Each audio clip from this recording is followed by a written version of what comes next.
La 1 est la plus petite des Audi, disponible en 3 ou comme ici en 5 portes appelée Sportback. Lancée en 2010, la 1 a subi un léger restylage fin 2014. Extérieurement, il faut être expert pour reconnaître la nouvelle grâce à des feux avant redessinés, mais l'essentiel est sous le capot. Notre A1 utilise le premier 3 cylindres essence de l'histoire d'Audi.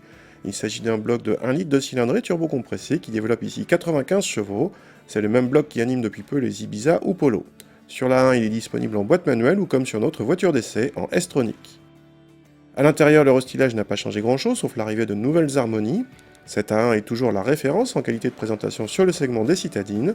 Notre voiture en finition haut de gamme Ambition Luxe a droit de série à un équipement complet, mais les équipements high-tech tels que le freinage automatique en ville ou la surveillance des angles morts sont indisponibles même en option. À l'arrière, le restylage n'a rien changé ni pour les passagers ni pour les bagages, qui restent l'un comme l'autre un peu à l'étroit pour la catégorie. Contacter la sonorité 3 cylindres se laisse deviner si vous avez éteint la radio. Elle devient plus présente si vous montez dans les tours. En ville, le petit 3 cylindres se montre à l'aise malgré un léger temps de réponse du turbo, et la boîte S-Tronic fait merveille, elle est douce, rapide et bien gérée. Le stop and start s'avère également très rapide et ne gêne pas du tout dans les embouteillages.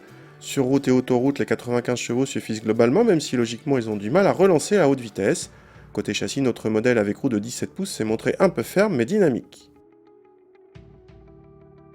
L'une des raisons d'être de ce modèle avec son petit moteur est de consommer peu. Audi annonce 4,5 litres pour notre modèle d'essai avec boîte S-Tronic et roue de 17 pouces. Cela représente 103 grammes par kilomètre de CO2. Le progrès est sensible par rapport à l'ancienne A1, 1 litre de TFSI et ses 118 grammes. Mais nos mesures révèlent qu'une Peugeot 208 PureTech 110 en boîte auto est plus sobre, de même que la Mazda 2.